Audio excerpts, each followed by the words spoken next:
Okay, hello everyone. My name is Noam Yuchtman. Ladies and gentlemen, I welcome you all to the LSE for this online event. I'm a professor of managerial economics and strategy in the management department here at the LSE. And it's an honor and a pleasure to welcome and introduce Rohini Pande today.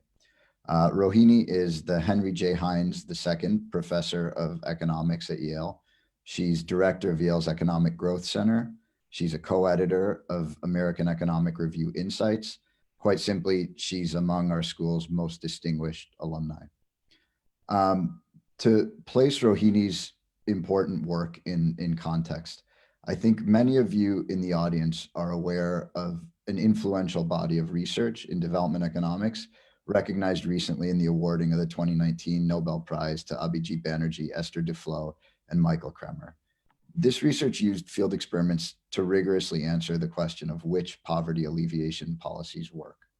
As great research does, that body of work opened up another equally important research question at the intersection of economic development and political economy.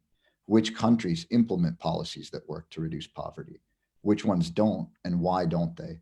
What are the implications of political economy for policy design? Rohini's ongoing research addresses these enormous questions. Rohini's lecture today will discuss the implications of unequal power structures and low state capacity for the design of effective anti-poverty programs. I, and I'm sure our entire audience, are looking forward to hearing Rohini's insights. Before handing it over to Rohini, a couple administrative items. For those Twitter users in the audience, the hashtag for today's event is hashtag LSECosPhillips. I want to let you know that this online event is being recorded and we hope it will be made available as a podcast, subject to there being no technical difficulties. As usual, there will be a chance for the audience to put questions to our speaker. To submit your questions, please use the Q&A feature at the bottom of your screen. Questions will be submitted to me and I'll pass those on to Rohini as time allows. Please let us know your name and affiliation. And I just want to say that we're particularly excited to have questions from our students, alumni, and any incoming students. So please let us know your affiliation. For now, I'm just delighted to have a chance to hand the screen over to Rohini. So it's all yours. Thanks, Rohini, very much for coming. Great. Let me just share my screen so you can see that. Okay, well, thank you very much for the invitation. It's great to be in some ways back at LSE. I wish I could have been in there in person, but LSE is certainly a place where I had most of my education and coming to as an economist interested in issues of political economy. So I'm delighted to be back and being able to share some of my current thinking on this topic. So given that this is LSE, I thought it may be good to start with sort of 3 quotes from LSE alumni, which I think set the stage for where I want to go in this talk. And these are 3 ways in which I think about our thinking on power as having evolved over the last few decades. So let me start with Arthur Lewis. So this is a quote from Arthur Lewis in 1954, where he says that the fact that the wage level in the capitalist sector depends upon earnings in the subsistence sector is of immense political importance, since the effect is that capitalists have a direct interest in holding down the productivity of the subsistence workers. Thus, the owners of plantations, if they're influential in government, are often found engaged in turning the peasants off their land. And I can't think of a better way of describing how power relationships actually influence the transaction costs that we see occur when, say, rich and poor try to engage in exchanges that in a world without politics or without power, we may think should happen instantaneously. The LSE alumni who's perhaps the most influential for helping us think about such exchanges is, of course, Ronald Coase, after whom this lecture is named.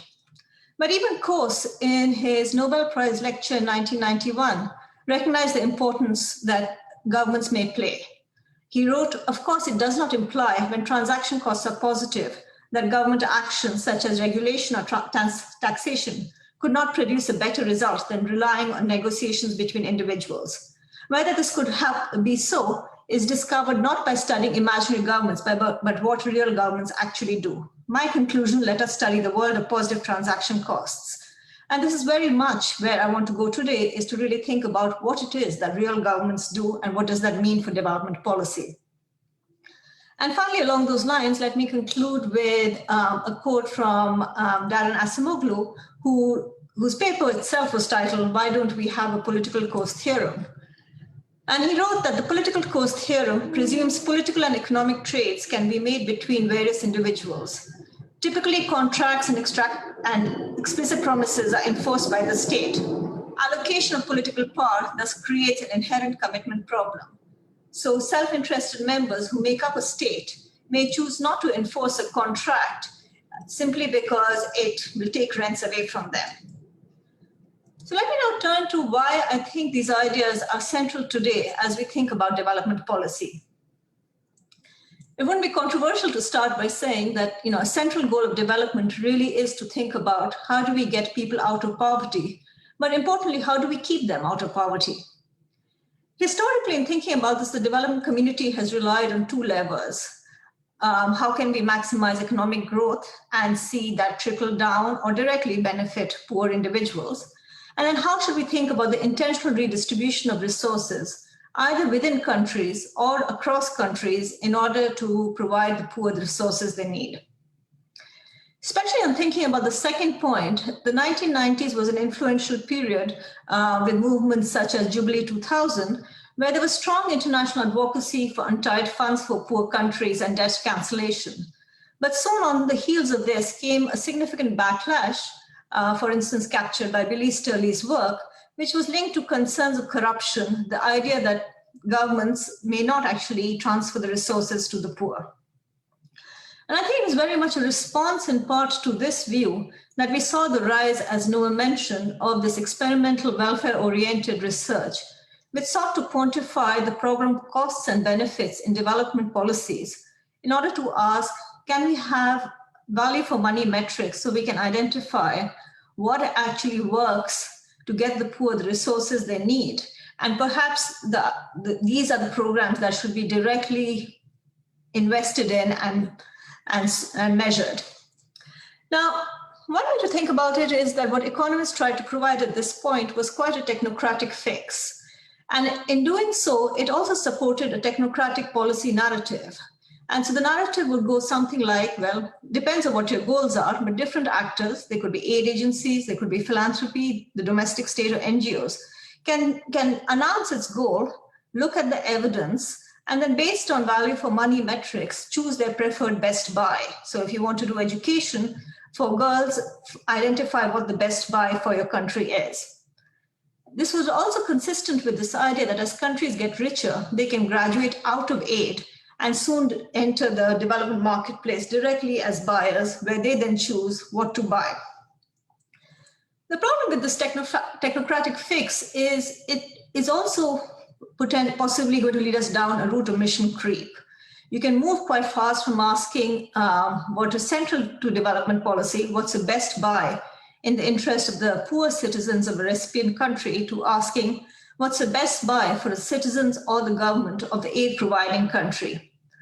And one example of such mission creep we see in the British FCDO's recent decision to reorient their foreign aid spending. So this is from Minister Raab's letter on the ODA budget cut. Programs will be judged against how well they fit with UK's strategic objectives, the evidence of the impact achieved, and whether they are value of money. And so to return back to cause, I think one way you could think about this, that in a world where the poor lack property rights over aid, it's very unclear whether you're going to end up in this technocratic world with donor government actions that seek to benefit the poor in the world. And this really is the starting point of where I want to argue development policy now needs to go and what we need to think about. Ultimately, we often measure poverty as a lack of resources, but being poor is about much more than lacking money, and escaping it sustainably is going to require more than cash. What it's going to require is institutions that give the poor to demand and access resources, that insulate them from the shocks, and that don't actively hold them back. One institution that aims to do so, and one that I'll come back to repeatedly in talk, is that of representative democracy. But very often democracy doesn't work for the poor. And I think the task for us at hand is to really try to think about how can we make the democracy work for the poor so that they have the power to demand what they need. And in doing so, I think we also have to recognize that the practicality of development policy ultimately cannot be delinked from the moral, political, and economic imperatives that the domestic state and international agencies face, both in terms of providing the poor the institutions they want, and then also in terms of justifying support for programs in terms of what citizens and donors in donor countries want. So what I want to do in today's talk is I want to start with some pictures. I want to talk about why we have learned that we need to go beyond these two levers of promoting growth and value for money aid projects. I then want to return back to this concept of institutional poverty, talk about why I think this is central to what makes it hard for the poor to stay out of poverty very often, and then talk about engagement with the democratic state. Very often when we bring politics into question development policy, people think the response is going to be, we should just not do aid anymore. I want to actually argue the opposite, that we now are beginning to see a robust body of evidence, building very often on insights offered by the earlier experimental literature that tells us ways in which democratic reform can actually be used to create states that are accountable to their citizens. So let me start with some pictures. Let me start by talking about just the history of what we see. So I think perhaps the central fact of development has been the amazing success of growth in pulling millions out of poverty, especially in East Asia and South Asia. So what this graph reminds us of is that in 1981, over 40% of the world's population lived on less than $1.90 a day. And by 2015, this number was down to roughly 10%. I've shown here the orange line for South Asia, but if you looked at East Asia, you would see an even more dramatic decline. Of course, what the lighter shaded lines remind us of is that COVID is changing this world. 2020 is going to see the first rise in global poverty numbers across the globe, and much of that is linked to the impacts of COVID. Alongside this decline in poverty, we however did also see rising inequality. So this is just graphing for 3 countries, for India, China, and Brazil. The share of income that goes to the top 1%, so that's the solid line, and in dotted lines, the share of income that goes to the bottom 50%. So Brazil is a country that hasn't seen a lot of change in its inequality. By some measures, it's also fallen, but it remains a very unequal country. But what's striking is when you look at a country like India, you see that the top 1%, just in barely 3 decades, has gone from having less than 10% of the economy's income to over 20%. So this is a dramatic increase in inequality in these countries. And this has had important implications for the evolution of poverty. We saw that on aggregate, there was a significant decline in the world's poor, but there's also been a change in where they live. So if you look here, and if you look at 1987, which is the bar on the left, the world's poor largely lived in poor countries. You know, a large fraction lived in China, then India, then Indonesia, and so on. If you fast forward to 2015, the good news, of course, is that the height of the bar has reduced a lot. So a lot of people have escaped poverty. The other good news is that countries like India, Nigeria, Bangladesh have become lower middle income countries. And China, in fact, doesn't show up here because it's become even richer. However, they haven't lost the relatively larger share of the poor. And so today, the majority of the world's poor now don't live in poor countries, but they live in populous, lower middle income countries. Now, why does that matter? One reason that matters a lot is it tells us that something isn't working about growth in terms of raising all the boats in a country. It also tells us something about what might be happening with aid. This is a famous graph from the Brookings Institution that reminded us that as numbers on aid rose over time, and also we saw a decline in the world, the poor in the world, you actually see after 2006 that if you just ask how many dollars will it take to get every poor person $1.90 a day, assuming there are zero transaction costs for doing so, well, then the aid budget has exceeded the poverty shortfall since 2006. But we know that the world's poor are still with us. Over 700 million are below the poverty line. And an important reason for that is that aid continues to go to poor countries, not to poor people.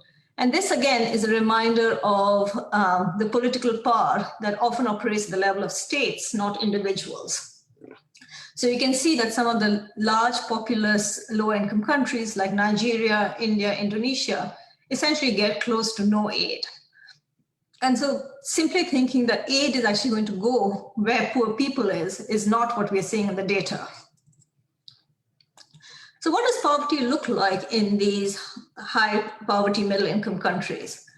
A fact that I always find very stark is to think about the Indian state of Bihar. There's been a lot of discussion of India having become a lower middle income country. But if we just took the state of Bihar and considered it as a country, it would rank as the world's most populous low income country, and it would also be considered a politically fragile state. And I think that is a very clear depiction of the kind of scarcity you see in the midst of a relative affluence in a country like India. I think you can see similar statistics if you look at Nigeria, Indonesia, and Kenya, rising regional inequality. And within many of these countries, we continue to see that as growth occurs, social and economic disadvantage very often continue to remain strongly correlated. This is from a UN World Social Report for 2020 for the set of countries for whom the household surveys were detailed enough to measure ethnic minorities. We use a broader measure of poverty than the $90 metric, but in countries across the world, from Mongolia to Nigeria to Vietnam, typically the ethnic minorities in these countries have significantly higher rates of poverty than the majority group. Similarly, this correlation, unfortunately, sometimes strengthens with growth. So this is just some set of tabulations that I did using the National Sample Survey in India. If you look from 1987 to 2011, the red bar is the Hindu middle and upper castes. For this group, you see a significant decline in poverty rates. The proportion of that group that's poor falls from 50% to around 40%.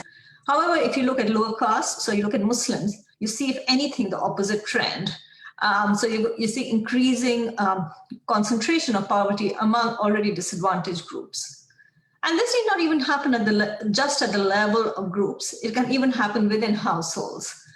So this is another graph that I often find very striking is if you look at growth in India across time and you just look at the GDP, we know we've seen this rise and this dramatic rise after the early 1990s.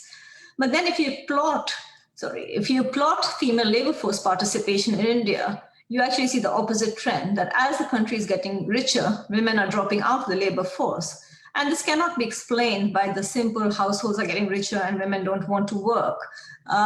In the data, you also see that if you just provided jobs to all the women who state that they don't have a job but would like to work, you would double female labor force participation. And then finally, of course, climate breakdown suggests that increasingly traditional growth is not going to give us poverty gains. All the evidence we have suggests that climate change is regressive in its impact, and it's very unclear what the term of green growth actually is going to translate into in lower income countries.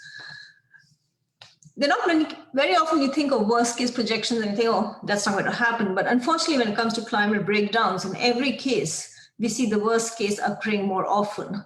And so the World Bank projections suggest that over 100 million will be in extreme poverty by 2030, and roughly half of them will come from South Asian high poverty middle income countries. And all of these vulnerabilities are being amplified by COVID-19. Estimates suggest that 80% of the new poor, around 100, I think estimates suggest between 100 and 150 million will fall back into poverty, will come from these high poverty middle income countries, with the majority concentrated in India.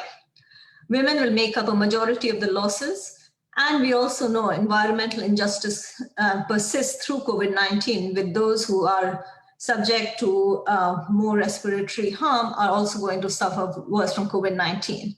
And in the midst of all of this, we also see geopolitics are playing out. Domestic concerns are increasingly being portrayed as pressing in richer countries. So the FCDO budget, for instance, when it was cut last week from 0.7 to 0.5%, COVID-related concerns were placed as an important reason for it. So having portrayed perhaps a little bit of a picture of doom and gloom, let me now turn to arguing why we can actually think about doing something about this. So I want to develop my argument in, I think, 5 steps. I want to start by talking about what are the pitfalls of avoiding the domestic state machinery, and talk about how, looking at the trajectory of aid budgets and how they've evolved, we can see why this is not where we want to go. I want to return to what Noam had already mentioned at the start, sort of the important experimental literature on plumbing, and talk about how we have important lessons that we have learned from it, but that we need to go beyond this if we want to sustainably affect poverty. I then want to turn to the concept of institutional poverty, which I think is central for thinking about what needs doing, and then talk about how democratic reforms may provide us a way of addressing this. And then I want to end by, I think, taking head on this sort of catch-22 of democratic reform, this concern that, well, you can talk about these reforms, but it requires giving up power by the powerful to the powerless, and so perhaps they'll never occur. And I want to argue that that's actually not very often the case in history. We do see cases where power gets distributed more even-handedly, and that's what we should be learning from. So let me start by talking about some of what I see of the pitfalls of avoiding the domestic state machinery. So one thing we've seen over the last few decades is that as just the total amount of foreign aid available has increased, there's also been a transition in the categories it's gone to. So in the middle of this graph, there are many shades of blue, but the light blue shade of blue that captures social sector spending, you can see that it has increased across the time period. It has completely overwhelmed, for instance, the debt-related category, or even to a large extent, the economic category. And this social sector spending would include, for instance, spending on health sector, on education, on cash transfers. It also is the one that I think is the most, it fits in best with this idea of value for money categorization. Now, as the social sector spending has increased, as there was greater interest in this idea that we know how to address poverty, we just need to get the money out there, there was this concern of who should deliver these resources. And this graph, which is, unfortunately very much on the 45-degree line, tells us, well, poor countries are also more corrupt. And so there was a lot of concern that you may not want to go through a corrupt state where the money will just disappear into the Swiss bank accounts of the dictator who leads the country. And it led to interest instead in asking is, how can we bypass the state and deliver directly? And we see many examples of this. So perhaps the most natural example we see is in humanitarian aid. So you could argue that this is inevitable in the short run, that very often when a crisis occurs, the state doesn't exist well enough to provide the aid. But if you think of a country like Haiti, at the time of the earthquake, just 1% of a very large budget went to the government. But even 2 years later, this had only risen to 15 to 20%. And in aid circles, Haiti was very much described as the republic of the NGOs. More broadly, if you move away from humanitarian aid and look at just social aid altogether, according to the aid data, less than half of this aid was actually channeled through recipient states. A very common example would be to say, let the donor decide on a particular health program, for instance, eradicating polio or liverworm, and then you oversee a vertical health program that targets that particular disease. And it certainly has success. The eradication of polio in India was to a large extent a result of such a vertical program. But the problem happens is when aid disappears, and if countries get richer, aid will disappear. As the state bypass occurs, it's increasingly problematic, first because you haven't built up the structure to increase tax resources in that country. So, here's another very well-known graph, is that if we look across the world, And if you look at, say, high poverty, middle income countries like Pakistan, India, Zambia, Indonesia, their tax capacity looks very similar to low income countries, not middle income countries. So they have low state capacity and then aid disappears. One implication is that they end up with just a much smaller government. So I've always found this graph striking. So a typical way we measure government size is by the share of government spending as a share of GDP. And we know for rich countries, the period from 1960 to 1980 saw a significant rise, and it's since then leveled at around 20% of GDP is spent by the government.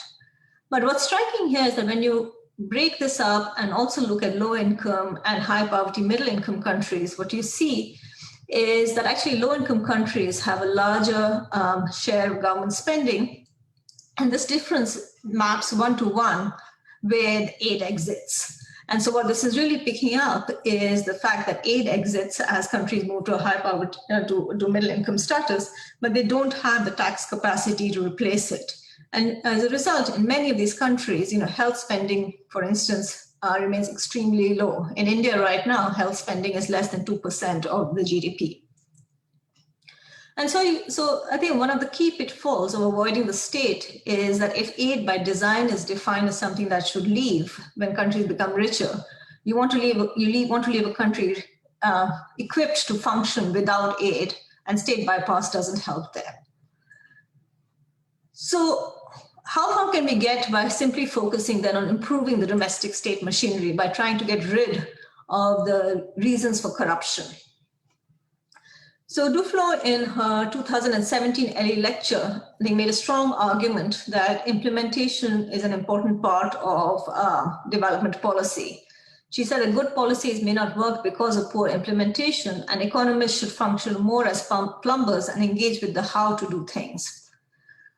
But one example one way I often describe what this doesn't do is you can have the world's best plumbing system in place, but if people don't allow water into the system, the taps for the poor will always run dry, no matter whether or not there are leaks. And I think that highlights why we need to have, in addition to good plumbing, we need to have people in charge of the water systems who actually let water run through the pipes. Just to make this clear, I wanted to talk about an example of one piece of work that I did with Esther and other co-authors. And this is perhaps one of the most important pieces of welfare machinery, at least in India, which is the National Rural Employment Guarantee Scheme. It guarantees India's rural households 100 days of work and costs, depending on the year, between 0.3 to 0.5% of the GDP. It's been one of the most important forms of social protection since COVID-19 hit. It's implemented by local governments who then request funds from the state exchequer. And so in the status quo, what we see that the local government would request advance payments. This is from a system when you needed to have money in cash upfront. They would then employ workers, pay the workers, and ex post send up bills to show that the money was spent as requested. Now, because there was discretion in the local government in terms of how they spend the money, an elaborate system of checks and balances is usually put in place about who needs to approve the bills before funds are dispersed. Now, this is obviously a system that is open to abuse. You can imagine a hold-up problem where at every stage, the higher-up authority refuses to clear the bills until they're given some amount of resources. And so this is one of the areas where one might hope that the transparency that's allowed by digital fund systems can help us have just-in-time financing, so that rather than having to get the money up front, you give the work to the workers, you upload their details straight to the bank from the village, and the bank releases money into their bank accounts. This will reduce the number of personnel involved in approvals and create greater transparency. So together with a set of co-authors, which included at that point the Secretary of Rural Development in Bihar, we examined this experimentally in Bihar. A state, as I've argued, is an extremely important state when we think about anti-poverty policies. It increased transparency, it reduced the number of officials involved, And this graph perhaps best captures its impact. So what you see is the average daily spending on this program by each local government. And what you see is that from the point of the intervention, where the treatment areas, this was a randomized control treatment, the treatment areas moved to just-in-time financing, we see a significant decline in funds going to them. That's the red line. And when the intervention ended at the end of the fiscal year, they both go back to being the same. And when we estimate the size of this effect, roughly 4.1 million US dollars less was spent in the state of Bihar in that fiscal year as a result of the intervention. Now, obviously, the first concern you might have is that does this capture just a decline in work being made available? And we did a number of different metrics to show that actually there was no change in work available. Rather, there was a reduction in the number of so-called ghost households, the kind of fake work names that appear on worker rolls who claim payments. We also saw in the assets that elected officials have to submit, elected and administrative officials, a 14% decline in the official wealth of the in the treatment relative to the control, which was roughly 1/3 of the missing funds. So in terms of reducing leakage, this seems to have been a great reform. It's one that's since then been adopted quite broadly. But what it did not do as a reform, it didn't worsen things for the poor in that it didn't reduce the work available, but it didn't increase the work either. So one way to think about it, there was more money available. If the reform had been scaled up nationally, it had the potential of saving over $900 million. That $900 million could have been used to expand the program to reach more poor people, to give more poor people more days of work. Instead, the central government saw this as a great way of reducing its fiscal deficit. And so the reductions in leakage were greatly appreciated by the central exchequer that ultimately bears the cost of the program. But both because they didn't share the partisan identity of the local government, partisan identity of the state government, but also perhaps because the citizens didn't know that there was suddenly this money available, and so they couldn't push for how it was used. This became to a large extent a way of reducing fiscal deficits rather than expanding anti-poverty programs. And I think this is, to me, a classic example of both the benefits of plumbing reforms and where they stop. So what more do we need, and why do we need more than plumbing reforms or cash transfer programs that can effectively provide $1.90 a day with hopefully less leakage? I think we need more because poverty is more than that. Escaping poverty is a lot more than just a daily transfer of $1.90 a day or a road to the city. Escaping poverty sustainably, it requires physical safety. You want to be able to migrate and work without fear of violence. You want to be able to have the financial wherewithal to save the money that you earn and access it when you need. You want access to services so that your children can get the education that will break the intergenerational trap of poverty. You want there to be effective regulation so that people are not cheated. They're protected from the costs of dirty growth. And ultimately, we want basic rights. We want historically disadvantaged groups that unless they face an equal playing field, they will just not be able to enter the labor market. And all of this requires more than $1.90 a day. It requires institutions that ensure that those who control resources, which is very often the state, respond to the needs of the poor. And today, when we look at the experience of being poor, I talked earlier about how poverty is clustered. If you look at those characteristics of what predicts poverty, I'd argue they tend to reflect institutional poverty. So for instance, we see physical isolation. 80% of the world's extreme poor live in rural areas where they have less access to government agencies, they have less reliable services. I think 1 in 8 in urban areas in the developing world lives in slums. These are largely poor households. They lack property rights, and therefore they lack the ability to negotiate and demand improvements to services from government agencies. They tend to largely be most own account workers. They're exposed to more risk. They lack job stability and employment-based social protection. And finally, very often they come from socially disadvantaged groups, which limits their access to informal insurance, to employment networks. They're much more likely to face regressive norms. All of these capture institutional constraints, not just economic constraints. And so if you want to really address these central issues in development, we need to address these institutional constraints. And that requires recognizing that very often what the poor face are weak formal institutions and one-sided political and social structures that concentrate the economic and political power in the hands of the few. Aid, if it bypasses the state, or philanthropy, if it bypasses the state, it may be able to reach the poor when it comes to giving them $1.90. You can send cash transfers by a mobile phone, but it's not going to build state capacity and state accountability. Plumbing reforms, I think, will achieve a lot. I think they're incredibly important, but they will not change the institutionally determined balance of power very often. And so that's what brings me to where I think we want to go, at least some of us should go, is to think about democratic reforms. So let me start about just reminding us why we should focus on the democratic state.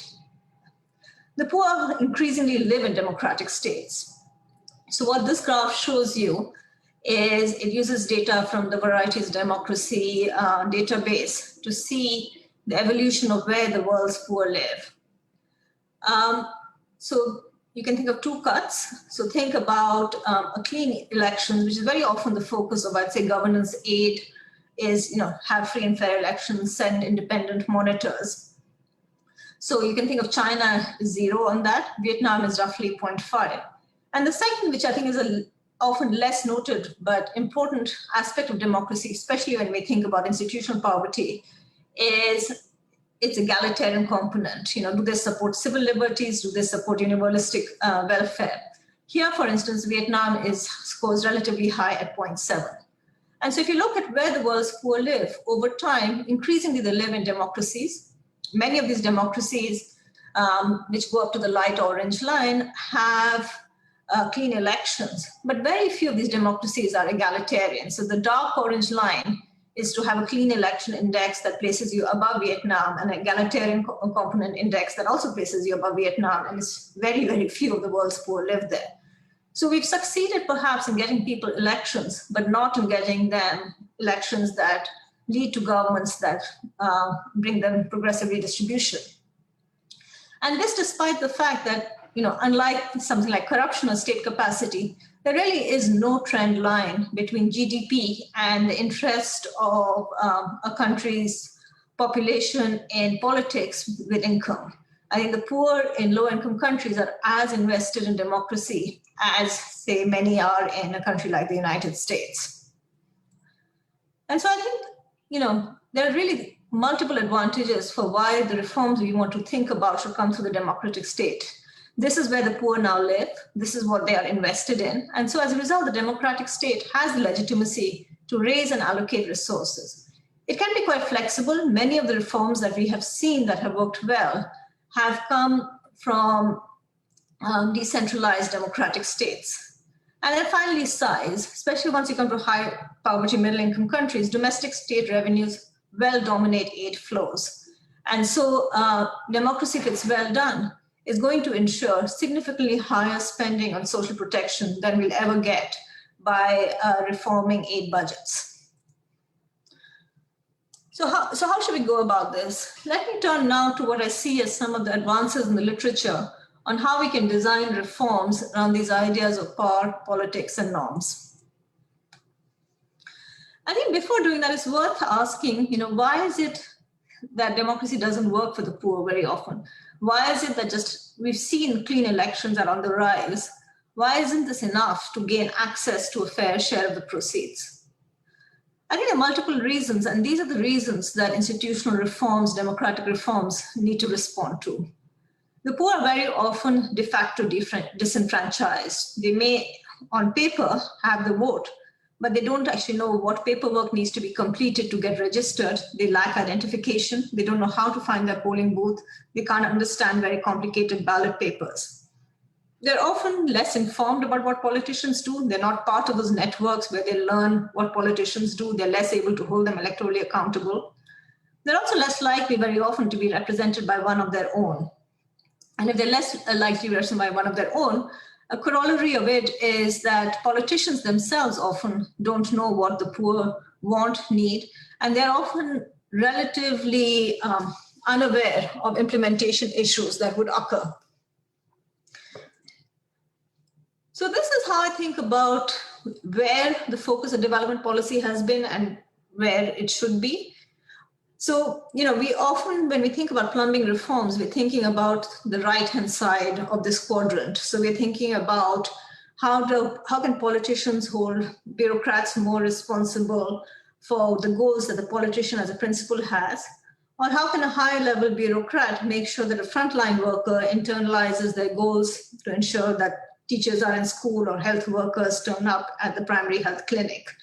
And as I said, there have been incredibly important plumbing reforms that have told us how we can better align incentives within the bureaucracy or within the bureaucracy and politicians.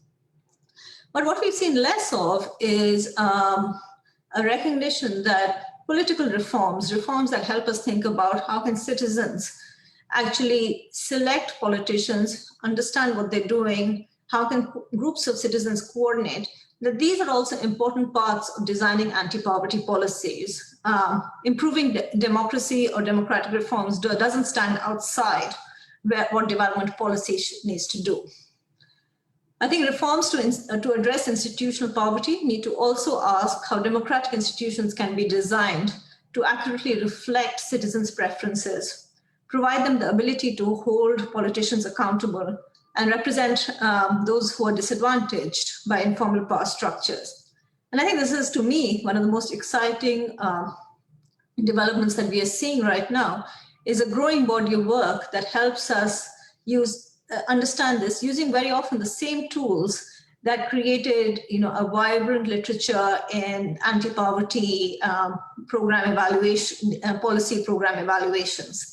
So let me turn to just a few examples, and I'll really just be scratching the surface here to give you a sense of how we can learn from these reforms.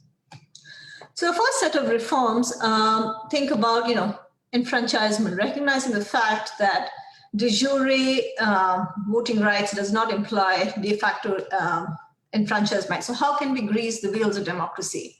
And, I should say, going ahead through this, much of the exciting work that's going on in this area is coming from faculty at LSE right now.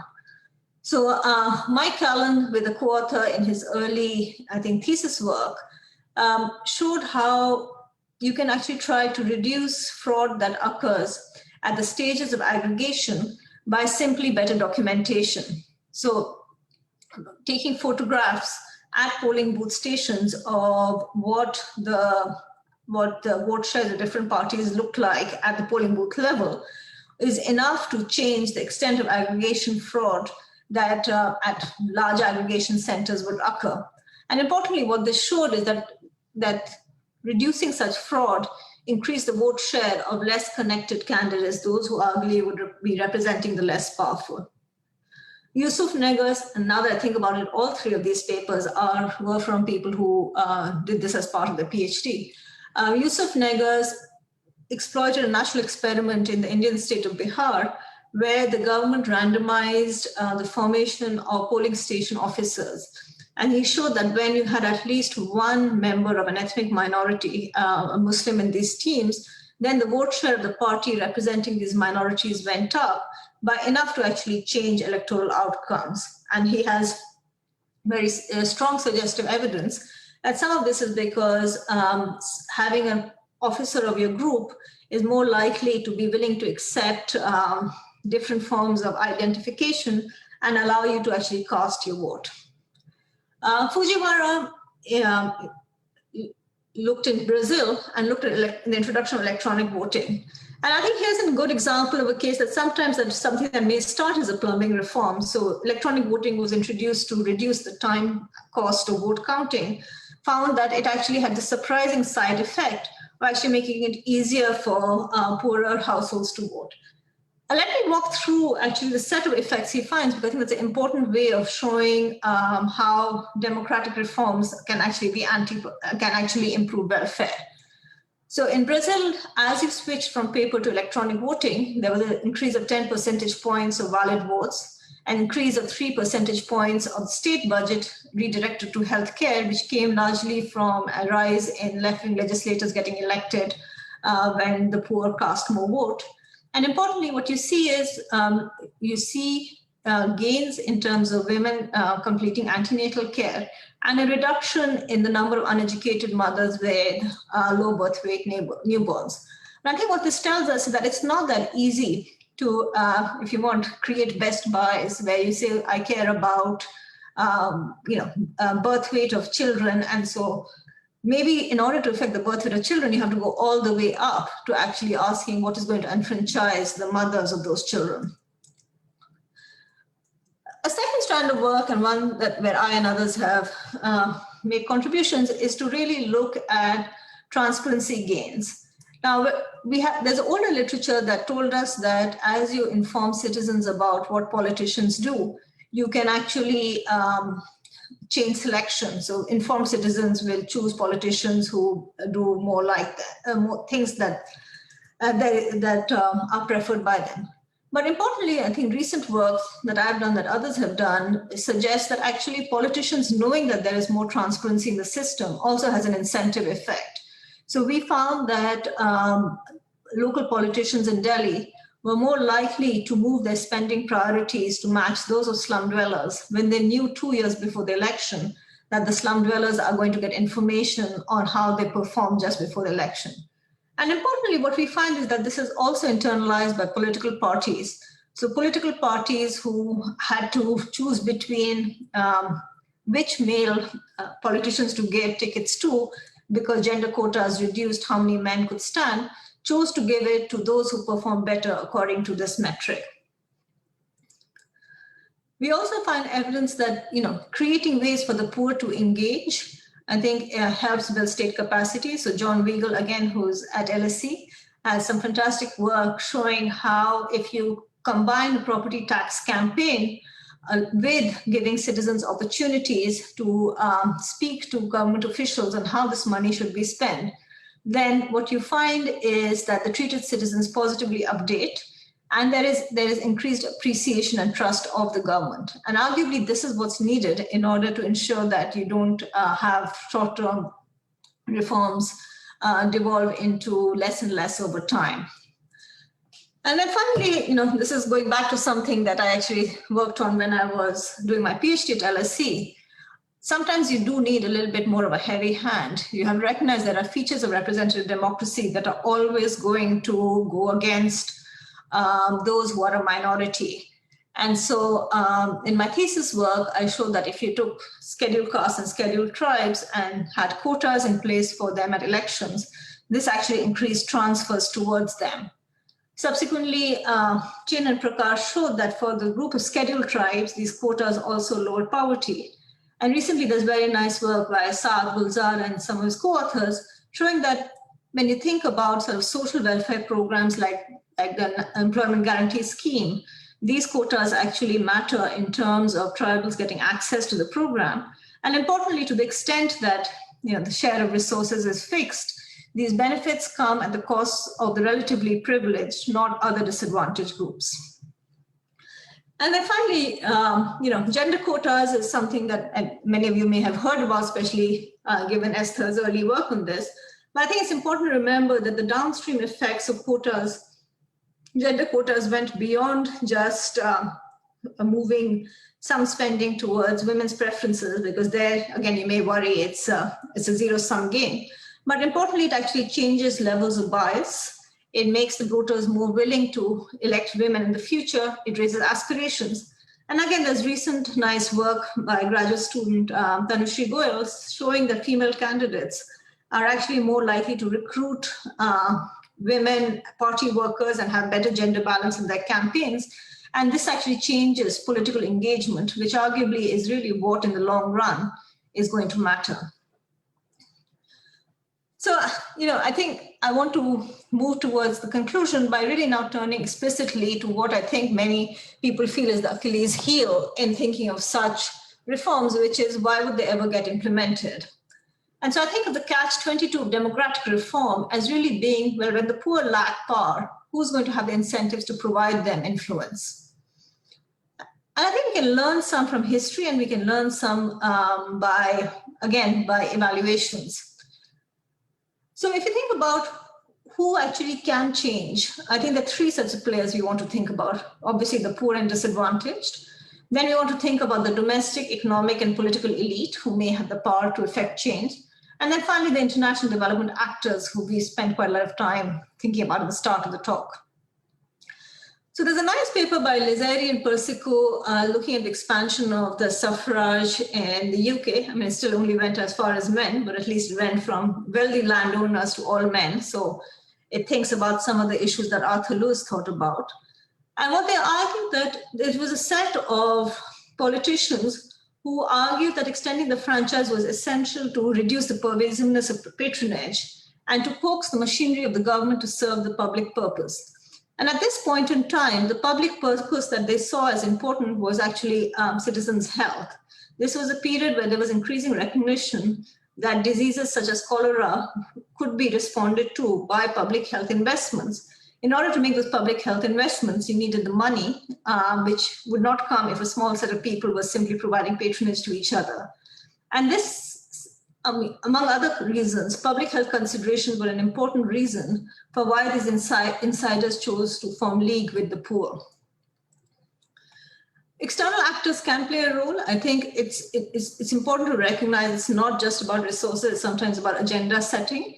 I think gender quotas are a good example. The United Nations 1995 Beijing conference set the agenda of gender quotas, put the number of a third out there. And very often, it's actually when the UN has entered as supporting the stage of constitutional rewriting after internal conflict is when gender quotas got put into place.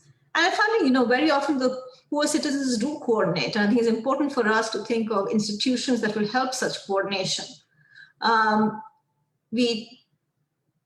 The one I want to focus on here is really thinking also about political parties. So the first piece of evidence comes from looking at the history of revolutions. What you see is that most revolutions fail, but some succeed. Those that move into democracy typically are very successful. And the suggestive evidence that an important reason for this is rebel groups entering as parties. And so here is some direct evidence on the role of political parties. So, going beyond the institution that was thinking citizens to politicians, but recognizing this is mediated by parties. Kate Casey, in an amazing piece of work, managed to persuade the main parties in Sierra Leone to experiment with the introduction of primaries. And she found that introducing primaries rather than just having the honchos in the party choose candidates led to candidates who better represent citizens. So in work that I've done with Mike Allen and others, we find that post the revolution in Nepal, it was really the entry of the rebel group of Maoists into mainstream politics that played an important role in creating a cadre of educated lower caste leaders. And not just is it enough to have parties, it's also you want to have healthy competition among them.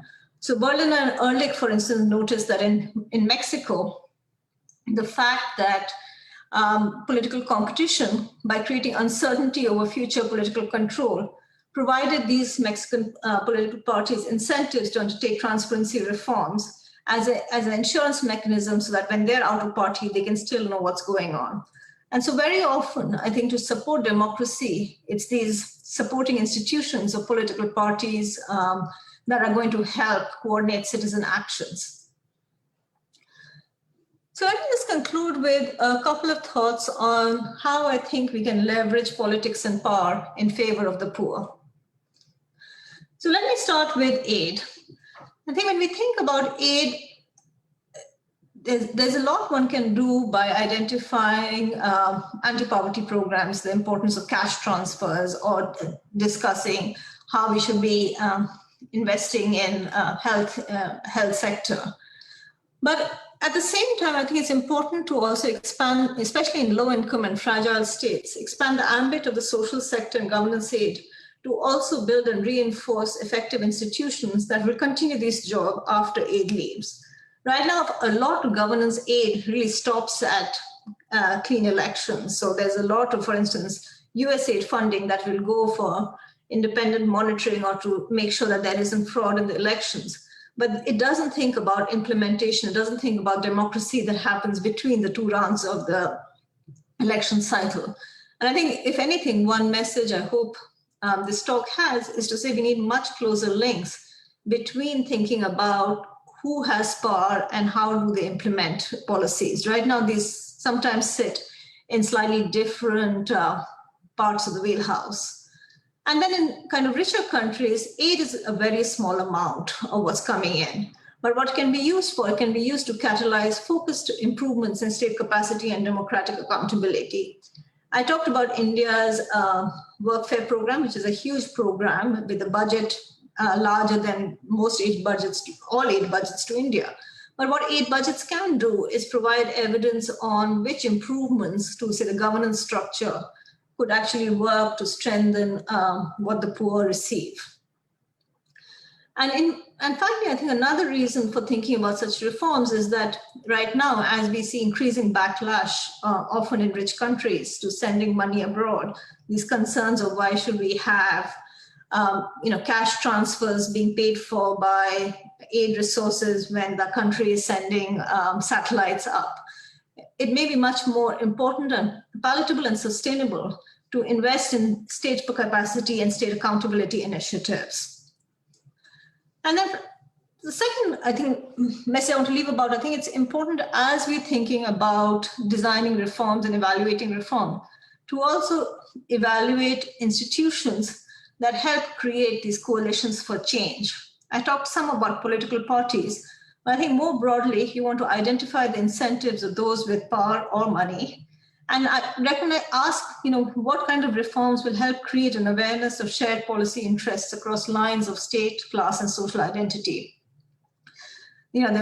Mostly what we're living through right now isn't great, but what they do have is the potential for creating such coalitions. So thinking about global pandemics and climate breakdowns, how this creates the potential for such coalitions. And finally, I think this also highlights, at least to me, a reason why we can't think that aid or support should be something done at the level of individuals. Governments, either domestic or through bilateral or multilateral collaborations, are often going to be better placed to lead on governance and democratic reforms than single individual donors, who will often get demonized by political actors who choose to lose out from governance reforms. And so I think, while we may see, which we are seeing right now, a rise of private philanthropy, it's important that we recognize that there is a place for state-to-state interaction in designing and implementing the intentional redistribution of resources.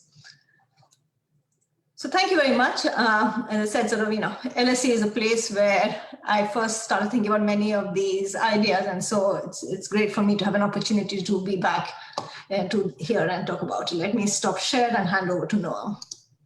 Well, let me be, the representative of the audience to clap for you. I hope that conveys everybody's appreciation for an amazing talk. So thank you so much.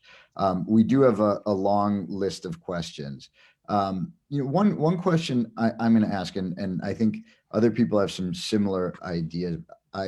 I'll ask it in my own particular way, which is, to some extent, you look at these democracies that aren't sort of alleviating poverty successfully, aren't transferring to the poor.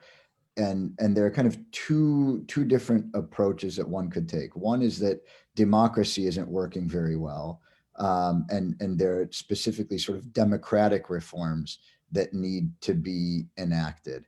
Another is that the democracy is working well at some, the way democracy is intended to work, which is, at some, very abstract level, the will of the majority plus one.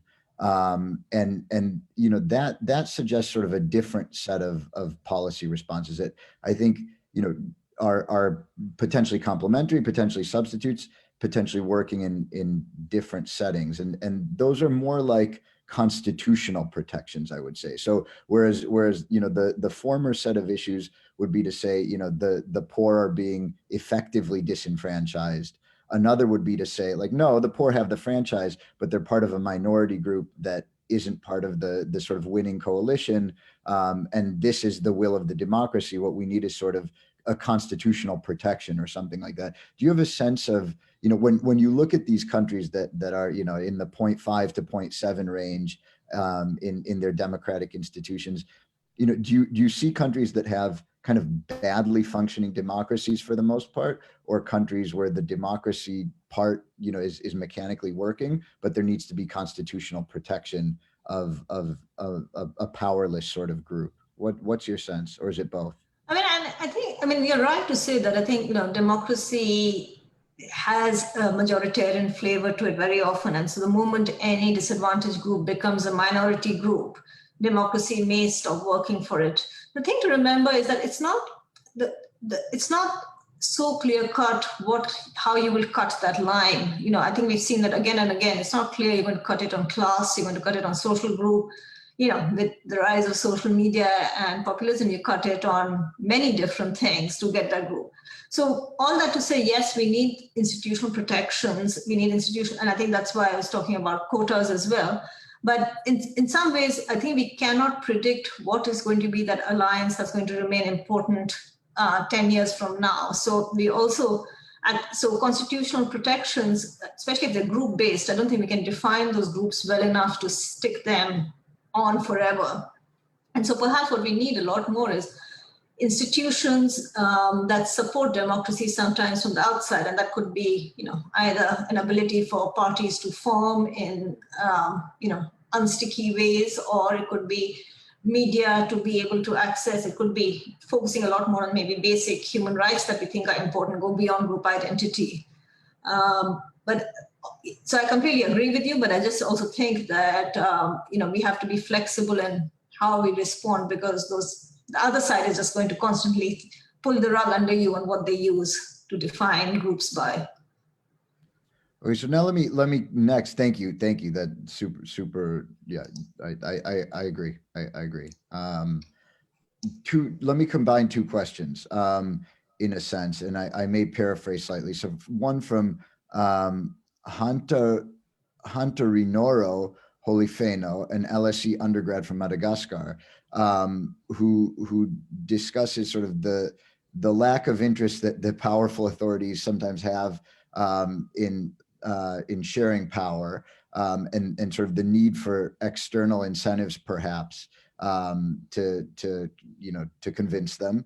And then another question that I saw earlier, Marco Luisi, an MA student at Shanghai University, talks about the role of China as an international player that may be providing incentives for some of these intermediate types of political regimes, not necessarily working in the direction we want. So do you have any thoughts on sort of how our, in quotes, meaning sort of Western levers to shape political institutions and sort of might look, especially in a world where China is becoming increasingly active? So, it's an interesting thing when you think about an organization like the World Bank. For the longest time, the bank said, we want to reduce poverty, we don't want to deal with domestic politics. That was very much the party line, I'd say, even until like 5 or 10 years ago. And I think the recognition that the bank has come to right now is that you can't keep those two separate. Now, obviously, it's a fine line in that there is national sovereignty. There is you can't enter and ask for countries to implement, say, certain reforms that citizens of that country don't want. But I certainly think perhaps one thing that the rise of China is going to force a lot of international organizations to do is to recognize is that you cannot keep separate development goals from governance goals. Now, I think the trickier issue is how do we actually implement this in a way that is cognizant of national sovereignty and the rights of citizens within their countries. I think that's a tricky question, but I think it's no trickier than kind of doing development policy after decades of colonialism. I think that's a discomfort that we have to live with when we do development policy. It's not made worse by thinking explicitly about governance issues rather than, say, thinking about export tariffs. Thank you. A development practitioner, Sandhya Bala, asks, well, first compliments, wonderful talk. Should pass that along. Always nice to hear. What can we do to drive international aid and philanthropy to focus on strengthening national institutions rather than pushing direct interventions that can subvert the state machinery? So do you have a sense of what types of policies and sort of programmatic measures might do a better job to support the state rather than acting as a substitute? You know, let me pose back a question that I think I've once heard from this group that in general, undergraduates join a lot, at least in the US, is the effective altruism group. And that's a group that, is a set of young individuals who want to do good and, often want to kind of also be effective in how they do good. And it's interesting because I don't think they would mind working through the state if you could convince them that was effective, but they have no access to the state. And I think that's an important reason for me to kind of push for groups like, it could be the FCDO, it could be USAID, it could be government organizations, to start trying to think about how do they create ways for citizens who care about development to actually engage with their own government's state activity. Because it's not like people will not, they will then go to NGOs, they will send shoes to Africa if they don't see a way of actually engaging with it. So I think to me, it's a little bit for multilateral and bilateral organizations to take heart of the fact of saying we have evidence, we know how to do it, there's resources out there, how do we engage? Right now the COVID response is an interesting, point for that. There is, there is coordination going on. There's also, I think, individuals who would want to help, and how do even international cooperations like COVAX or Gavi or others create a role for engagement with citizens. I think that's something that I would hope bilaterals and multilaterals are more willing to think about. Otherwise, given the demand that people have of wanting to do good, they will go to accessible NGOs.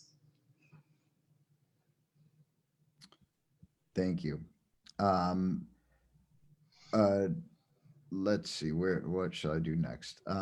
I think this is a nice one that's quite timely. It might be so timely.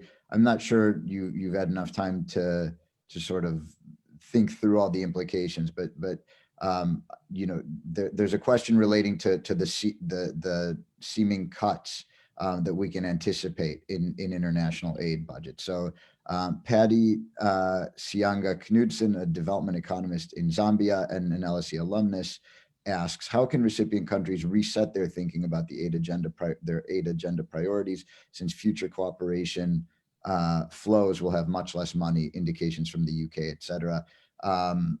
And that may move more toward trade and technical transfers. How can we explore other feasible flows? Or should we think about other funding sources like diaspora remittances? Have you had a chance to sort of think about how sort of an environment with smaller international aid budgets sort of fits? I can imagine a version where you say, okay, this makes sort of getting the local politics right even more important. But that's my first instinct sort of as a political economist. It heightens sort of the need to think this way. But yeah, what are your thoughts? I have two very different thoughts. So one, I think, is the well-behaved thought, which is in line with what you're saying. I think, you can have views that you should think of, more strategic spending, where if you have less money, where are the points of leverage? Is for a country the point of leverage education? Is it health? So I think maybe this focuses one better on it, but then, really kind of push on that. So that's the well-behaved thought. The less well-behaved thought is, maybe we need to change narratives a bit. Where did a lot of the arguments for, aid came in an era of the end of colonialism. I think there's a lot of discussion right now about, decolonization and what that means. And maybe if you want to think of this world of power, the argument isn't that, it's poor people who have no past who are being helped. It's very much a recognition of the fact that, we're talking about a system where power structures have actually got us here. And, one thing we've learned is actually printing money is easier than we thought it was. So it's not actually obvious that cutting aid budgets is such an obvious thing. And maybe that's what we'll go, but maybe there's also a point to put out that narrative, the opposite narrative, to say that a lot of these cuts look just very irrational and quite populist. Thanks. Couple more questions. So one question that I think relates to an element that you didn't touch on much in the talk, but I'm sure you've thought about this. So Avni Parthan, who's from the University of Virginia, an undergraduate, asks, considering that certain economies with high inequality like India have such a large informal work sector, how does that impact the implementation aspect of anti-poverty policies? So is there sort of an interaction of like sort of weak states, a large informal economy, and some of these programs that you have in mind to sort of strengthen the bargaining power and power in general of the poor? Great question, I think, and that points again a lot more to why we need to think about institutions. That again, unless we have effective and relatively strong regulation that protect worker rights, cash transfers are not going to provide the response. I think we saw that already in something like in India after COVID-19, the huge internal migration flows largely reflected the fact that most urban migrants are completely unprotected and in the informal sector. So, that again, I think brings out this idea that reforming these institutions is part and parcel of addressing poverty, does not stand separate from it.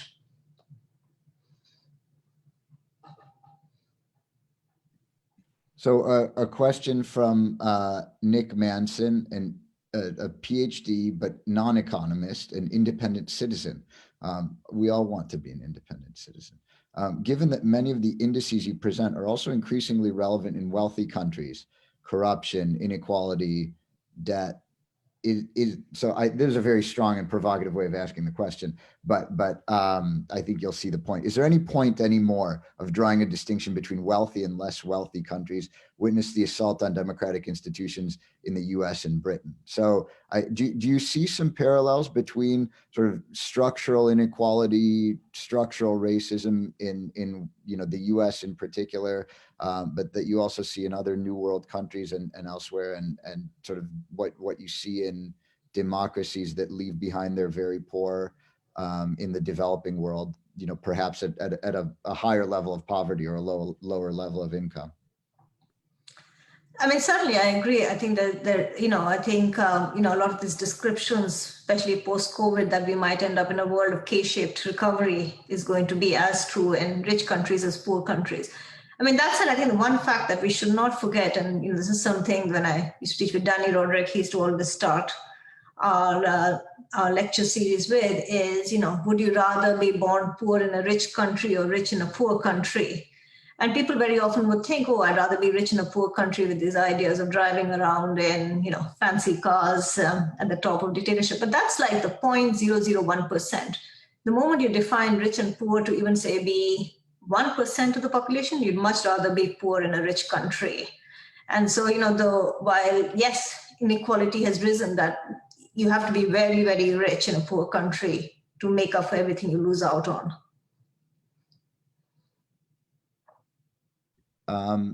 And then a question from another LSE alumnus, Daman Kar Sethi, if I'm pronouncing the name correctly, sorry if not. LSE alumnus from India asks, would you agree that rising digitization is a double-edged sword to ensure more inclusive and democratic institutional functioning? So you definitely gave us Mike Callan's example, where some new digital technologies, and Thomas Fujiwara's as well, where these things seem to have helped. Do you see sort of downsides as well? Yeah, I mean, I think one of the biggest downsides is the poor are just less likely to be, digitally equipped. I think one fact I always remind people of is India has, for instance, right now the largest presence on Facebook as a country. It also has the largest gender gap on Facebook. And so, I think, MGNREGS has done a lot of work and his group have done a lot of work pointing out is how biometrics, leave out some as well. So yes, I mean, certainly the last mile becomes even harder very often to reach in a digital economy than in a non-digital economy. All right. Well, thanks so much, Rohini. And thanks to everyone for the questions. We have many more questions. I'm sorry we didn't get to all of them. Many people have asked whether they'll be able to access this material following the talk. I think there will be this podcast, again, assuming that we didn't make any technical mistakes. So all of you can listen again, go back and look at all the great exhibits that Rohini presented. But for now, it's time for me to close the event, as much as I wish it could go longer. So it's been a great pleasure, I'm sure for all of you, certainly for me, to hear Rohini's talk. So many more great conversations to have, and so much great research to come out of this agenda. Thank you for laying it out for us. Thank you so much. Thank you for the invitation.